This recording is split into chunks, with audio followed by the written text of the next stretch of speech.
उत्तर प्रदेश सरकार में कैबिनेट मंत्री जयवीर सिंह हमारे साथ मौजूद है। सर, दिल्ली में कल वोटिंग है और आप देख रहे हैं केजरीवाल की बात करी जाए, कांग्रेस की बात करी जाए, खुद भाजपा पूरी तैयारी लगा रही है। तो क्या लग रहा है कितनी सीटें भाजपा की आ रही हैं? कुछ बदलाव होने जा रहा है इस बार? निश्चित रूप से भारतीय जनता पार्टी अपनी स्पष्ट बहुमत के साथ सरकार बनाने जा रही है।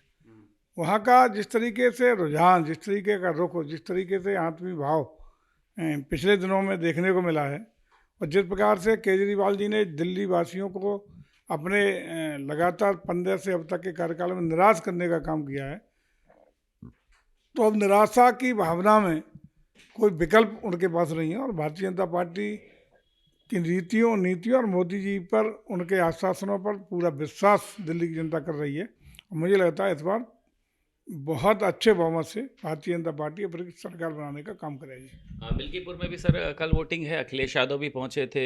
कई तरीके के आरोप भी आप लोगों के ऊपर लगाए जा रहे हैं कि पर्ची नहीं भिजवाने दे दें। डीएम तो अखिलेश यादव कह रहे हैं कि मैं खुद वहां पर पहुंचूंगा।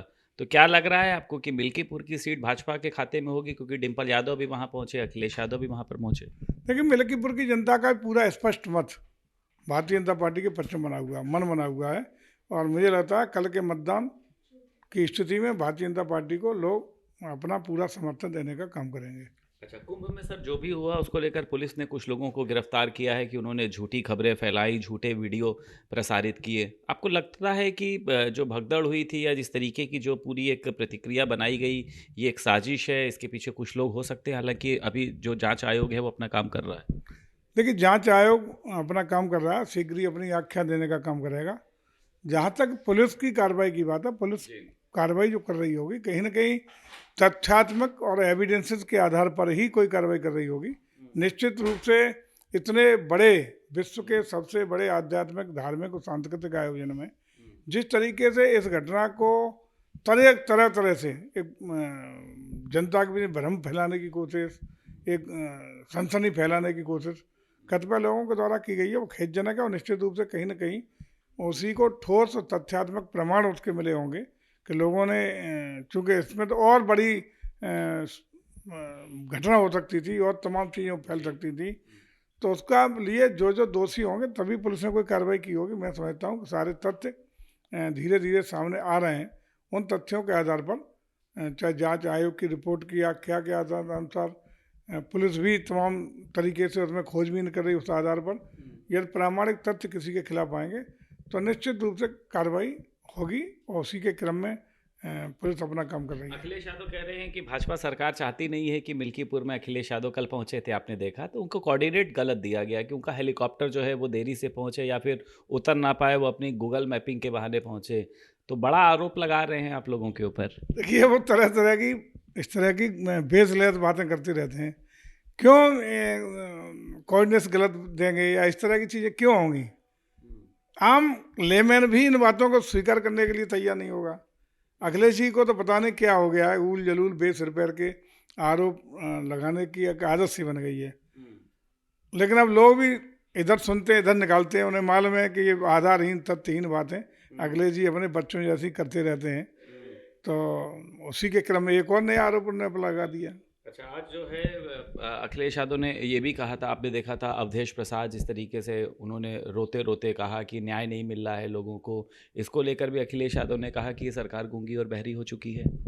देखिए, हर घटना के पीछे अगर कोई साजिश होती है तो, नहीं होती है तो, सारी चीज़ें किसी भी घटना का पर्दाफाश पुलिस शीर्ष प्राथमिकता पर करने का काम कर रही है। पहले के जो भी घटना हुई, जैसा माननीय मुख्यमंत्री ने भी कहा, उसमें ज़्यादातर ऐसी गंभीर घटनाओं में समाजवादी पार्टी के कार्यकर्ताओं का कहीं ना कहीं संलिप्त होना पाया गया। इसी के क्रम में माननीय मुख्यमंत्री ने चर्चा भी की थी। इस घटना में भी देखिए, अब घटना के तीसरे दिन पूरा घटना का राजफाश हुआ, पर्दाफाश हुआ, और दोषी अरेस्ट होकर के उन पर कार्रवाई होने का काम हो रहा है। तो उत्तर प्रदेश सरकार पूरी तरह प्रतिबद्धता के साथ किसी भी अपराध या अपराधी को जीरो टॉलरेंस की नीति के साथ ही ट्रीट करती है, और घटना का पर्दाफाश, राजफाश वास्तविक और तथ्यात्मक आधार पर, प्रामाणिक आधार पर ही करती है, और उसमें कार्रवाई प्रभावी तरीके से करते हैं। और उसी का परिणाम है कि उत्तर प्रदेश में जो भी घटना हुई उनमें सजा का जो रेशियो है वो भी ज़बरदस्त तरीके से यूपी का बड़ा है, और ये भी है कि पूरे देश के जो आंकड़े हैं उसमें सर्वाधिक सजा दिलाने का काम उत्तर प्रदेश के अपराधियों के खिलाफ विगत कई वर्षों से हो रहा है। ये बड़ी बात है। राहुल गांधी, प्रियंका गांधी सर फरवरी में कुंभ में स्नान करने के लिए जा रहे हैं। आपने देखा था इसके पहले मल्लिकार्जुन खड़गे ने एक विवादित बयान दिया था कि कुंभ में स्नान करने से गरीबी नहीं दूर होगी, वहाँ के बजट को लेकर। तो फिर क्या करने जा रहे हैं ये लोग? देखिए, बेसिर-पैर की बातें केवल आरोप लगाने के लिए और सस्ती समाचार में और लोकप्रियता में आने के उद्देश्य से इस तरह की बातें करते रहते हैं। लेकिन जन सैलाब, जन दबाव और जनता की भावनाओं का सम्मान अंतोगत्वा इन विपक्ष के लोगों को करना ही पड़ता है। उसी में चाहे अन्य नेता नहा के आ चुके हैं और तमाम नेता नहाने जाएंगे, क्योंकि जनता, देश की जनता विश्व स्तर पर सनातन संस्कृति के प्रति जो सम्मान है, सनातन संस्कृति के प्रति जो आदर है विश्व समुदाय का, राजनीतिक रूप से कहीं उनकी भावनाएं हों, हम नहीं कहते, लेकिन है कुंभ के प्रति आस्था है कि आपको लग रहा है कि सब राजनीति के लिए जा रहे हैं? लेकिन सनातन के प्रति लोगों की आस्था है, उस आस्था का अनादर करने की इनकी हिम्मत नहीं है। जाएंगे, जाना पड़ेगा, ये राजनीति में रहेंगे और जनता के बीच में अगर वोट के लिए जाएंगे तो जनता की भावनाओं का सम्मान करना इनकी बाध्यता है, इसलिए जाएंगे। अन्यथा तो मन से कहाँ ये जाने वाले थे। ठीक है सर। जया बच्चन है सर, समाजवादी पार्टी की सांसद, उन्होंने ये कहा कि इस समय देश में सबसे गंदा पानी जो है वो कुंभ का है, लाशों को जो है वो कुंभ में बहाया जा रहा है। जया बच्चन जी मुझे लगता है अभी तक गई नहीं है, और जया बच्चन जी को ये भी याद रखना चाहिए कि उनके पतिदेव की कर्म भूमि प्रयागराज रही है, वहाँ के सांसद भी रहे हैं वो, उस नाते भी उन्हें जाना चाहिए, उनकी जिम्मेदारी भी है। जाके देखती और अनुभव करती तो मुझे लगता है कि तारीफ करती हुई नजर आती। गंगा की स्वच्छता की, आयोजन के कार्यक्रम स्थल की स्वच्छता की, इतने बड़े आयोजन के बावजूद भी स्वच्छता, सुरक्षा और हर मामले में जो लोग देख के आए हैं वो सारे लोग प्रशंसा करते हुए नजर आ रहे हैं।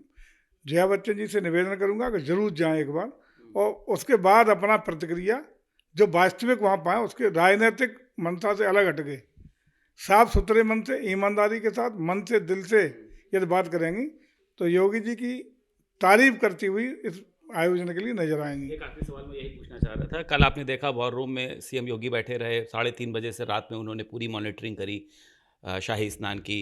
तो आप क्या कहना चाहेंगे सीएम योगी के लिए, क्योंकि लगभग 3 शाही स्नान हो चुके हैं?